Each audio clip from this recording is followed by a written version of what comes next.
mengelola bisnis yang memang tidak terlalu lancar reproduksinya. Dengan kata lain, kalau salah sedikit dalam mengolahnya sangat mudah untuk overfishing. Kita lanjut di slide berikutnya. Ya,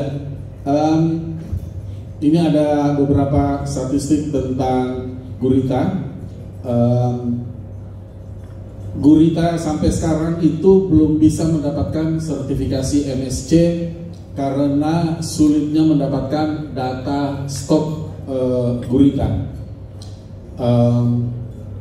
Lebih 60% gurita Indonesia diekspor ke negara yang mensyaratkan keberlanjutan, sehingga ini juga mempengaruhi harga. Seandainya tidak bisa mendapatkan sertifikasi MSC, harganya bisa menjadi lebih baik dan nelayan kita mendapatkan keuntungan yang lebih besar tentunya. Mungkin ini langkah selanjutnya. Setelah kita melakukan konservasi di 2 pulau, kita bisa mengundang MSC untuk melakukan assessment, dan kemudian nanti ujungnya adalah sertifikasi. Dan mudah-mudahan dengan begitu, dengan masih adanya teman-teman dari YKL dan juga dari LSM yang lain, juga dari media, itu nanti bisa membuat proses sertifikasi gurita kita, proses sertifikasi dan eco-labelnya itu bisa berjalan baik, dan itu akan memperbaiki harga. Kita lanjut dulu. Nah, tantangan yang utama sekarang, terutama buat teman-teman yang ada di kedua pulau, dilanjutkan, dibuka saja Pak, dan terutama buat teman-teman YKL yang mungkin segera berakhir proyeknya tahun ini, itu adalah bagaimana agar supaya kita bisa menjaga keberlanjutan kawasan konservasi ini beyond the project. Jadi pengalaman kita begitu banyak aktivitas selama masih proyek, masih ada dana yang turun, itu semuanya lancar-lancar saja. Tapi ketika proyek selesai, kemudian pendampingan juga semakin jauh karena mungkin teman-teman sudah pada sibuk dengan urusan yang lain, tidak ada lagi yang kembali melakukan pendampingan.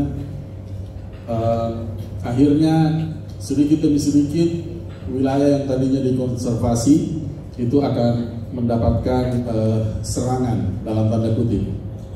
Nah, memang ini tidak mudah, tapi ini yang akan sama-sama kita pikirkan. Materi saya akan mencoba untuk melihat kepada persoalan ini agar supaya meskipun nanti proyek telah selesai, tapi kita sudah bisa mengantisipasi beberapa hal menyangkut keberlanjutan ini. Kita lanjut. Nah, intinya kan, ini kalau dosen agak sulit kalau tidak kasih kuliah dulu. Intinya kan bahwa konservasi itu merupakan kombinasi dari upaya melindungi tapi sekaligus memanfaatkan. Ekstrim di sebelah kiri itu adalah preservasi, di mana semuanya dilindungi, tidak boleh diganggu, tidak ada yang bisa dimanfaatkan dari situ. Sementara sebaliknya ekstrim di sebelah kanan, artinya kita mengeksploitasi sampai habis-habisan, akhirnya terjadi overfishing dan tidak ada upaya untuk melindungi stok. Konservasi hadir di tengah agar supaya bisa menghadirkan keseimbangan antara pemanfaatan dan perlindungan stok. Jadi ide utama konservasi itu adalah di tengah-tengah, bukan hanya melindungi dan tidak boleh dimanfaatkan, bukan juga pemanfaatan yang ugal-ugalan. Kita lanjut Pak. Nah, ide dari kawasan konservasi bahwa di wilayah yang dikonservasi itu stok akan tumbuh dengan subur dan akhirnya akan sangat padat sehingga mereka akan, sebagian dari ikan-ikan ini akan keluar. Di wilayah yang tidak diproteksi inilah orang bisa kemudian misalnya memancing atau mengeksploitasi organisme yang keluar dari marine protected area itu. Jadi kurang lebih seperti ini idenya. Lanjut. Nah, setidaknya ada 3 hal yang bisa dilakukan untuk memproteksi atau melakukan konservasi terhadap stok. Membatasi output, ini misalnya dengan memberikan jatah berapa ton yang bisa diambil, lalu kemudian membatasi input dalam artian membatasi alat, tidak boleh yang berskala besar, dan ini yang dilakukan oleh teman-teman di Lanjukan dan Laikam, mengatur akses di mana ada kesempatan buka dan tutup. Ada saatnya bisa melakukan panen, ada saatnya di mana harus berpuasa dulu. Tidak boleh mengganggu stok, mungkin karena diketahui lagi musim memijah atau lagi musim penetasan telurnya, sehingga kalau diganggu maka akan banyak benih-benih yang mati percuma. Kita lanjut. Di beberapa pertemuan sebelumnya saya sudah sampaikan studi kasus ini, di mana saya bersama beberapa teman menginisiasi pengelolaan atau menginisiasi kawasan konservasi laut bersama masyarakat lokal. Kita lanjut. Kita lakukan menurut proses yang semestinya. Kita merujuk pada textbook, merujuk pada pengalaman-pengalaman orang. Kita lakukan di salah satu pulau di Pangka Jekne Kepulauan. Kita lanjut. Nah, sampai pada akhirnya selama kurang lebih 6 bulan lebih, mungkin antara 6 sampai 10 bulan, kita rajin mengunjungi tempat itu, membangun kawasan konservasi ini sampai akhirnya ada sekretariatnya, ada perdesnya, lalu kemudian diresmikan oleh bupati. Bapak Bupati, masyarakat di situ bilang baru kali ini ada bupati yang datang ke pulau ini. Jadi untuk pertama kalinya bupati datang ke situ khusus untuk meresmikan kawasan konservasi ini yang disebut Daerah Perlindungan Laut Matiro Bombang. Ada perdesnya, ada sekretariatnya sengaja dibangunkan oleh proyek. Kita lanjut. Tapi ternyata kawasan konservasi laut ini berjalan selama kurang lebih, diklik Pak, hanya kurang lebih 1 tahun. Jadi penyiapannya itu 10 bulan, diresmikan oleh bupati, tapi ternyata hanya bertahan selama kurang lebih 1 tahun. Ini ada masalah keberlanjutan. Dan suara-suara di lapangan ketika saya datang mengevaluasi setelah 1 tahun, dia bilang, kan selesai Tommy proyeknya, apabila lagi tidak ada uangnya. Kemudian tidak jelas juga apa gunanya itu. Kalau kita patroli, bahaya jadi cari orang-orang dari luar yang datang merusak. Seperti itu jawabannya. Nah, ini yang menjadi tantangan, karena ternyata setelah dipelajari lebih jauh, bahkan untuk proyek sebesar Kornet itu ternyata banyak wilayah-wilayah konservasi yang mereka inisiasi dengan biaya ratusan juta rupiah, ujung-ujungnya hanya akhirnya berhenti dan tidak ada lagi upaya konservasi di wilayah itu. Akhirnya kembali kepada business as usual. Nah, ini beberapa hasil dari penelitian bahwa ternyata memang persoalan ketika masyarakat tidak melihat apa manfaat dari kawasan konservasi itu, membuat mereka juga menjadi pesimis, apatis. Untuk apa juga saya aktif melakukan patroli? Sudah dibentuk misalnya kelompok Pokwasmasnya, tapi kemudian kalau mereka tidak menyadari apa manfaatnya, dan memang seringkali konservasi itu manfaatnya tidak langsung, tidak tangible, tidak nyata, maka masyarakat menjadi apatis. Jadi manfaat yang tidak nyata itu utama tantangannya. Kemudian ekonomi berorientasi jangka pendek. Ya, kalau ada uangnya kita kerjakan, kalau tidak, untuk apa juga saya repot. Biasa ada semacam attitude seperti itu. Dan memang harus diakui, kesadaran masyarakat memang masih rendah. Lalu upaya penegakan hukum itu sendiri di dalam banyak hal masih lemah, apalagi kalau sudah menyangkut di laut yang jauh dari mana-mana, tidak banyak orang yang lihat. Kembali kepada masyarakatnya sendiri, kapasitas pengelolaannya itu memang masih rendah, belum terbiasa misalnya untuk melakukan kerjasama, dan tidak ada dana yang berkelanjutan. Kita lanjut.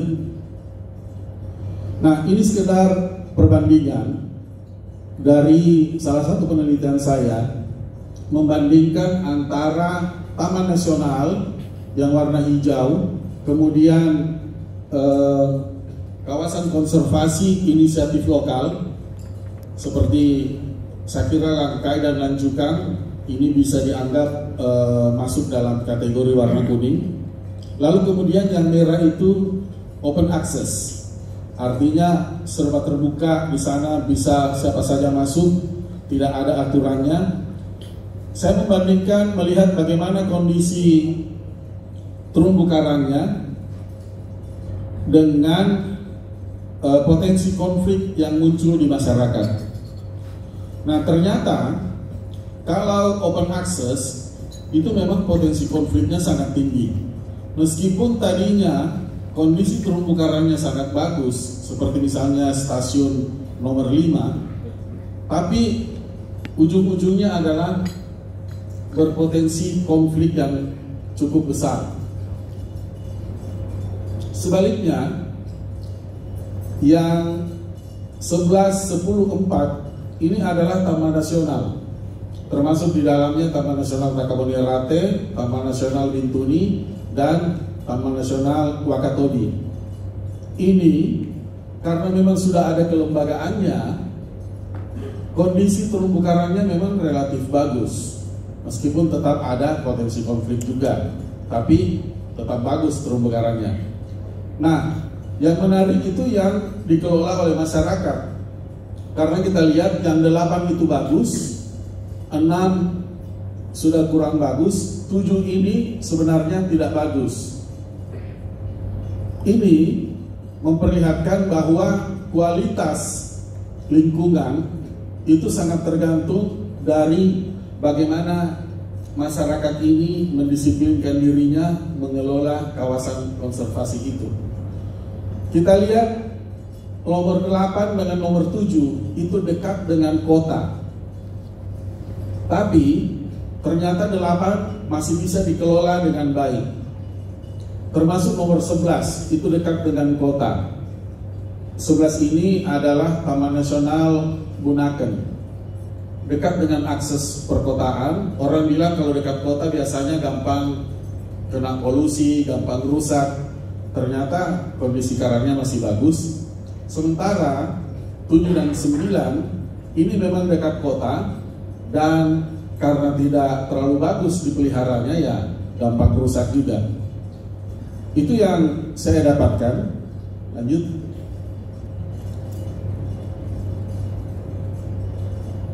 Jadi mungkin saya bisa tutup dengan beberapa hal, karena mengingat waktu, masih ada 3 pembicara 2 pembicara lagi. Saya tutup dengan 5 kalau tidak satu di klik, ya 5 syarat sukses untuk konservasi, yaitu yang pertama kita harus memastikan bahwa ada manfaat yang bisa dilihat oleh masyarakat. Kemudian prosesnya ini sudah sangat bagus yang dilakukan teman-teman YKL, prosesnya partisipatif. Kemudian konsep lokal itu diupayakan supaya masuk di dalamnya, jadi lebih mengakar. Nah, dilanjutkan langkai ada Pak Erwin yang sudah muncul profilnya di Kompas, surat kabar Kompas. Jadi namanya Pak Erwin ini sudah menasional. Kita perlu kepemimpinan lokal untuk mewakili masyarakat di situ dan juga sebagai jembatan untuk berkomunikasi. Lantas ada aturan yang dijalankan secara konsekuen, dan memang sampai sekarang hasil dari studi saya tentang kawasan konservasi, belum ada kawasan konservasi yang bisa 100% dikatakan hanya oleh masyarakat.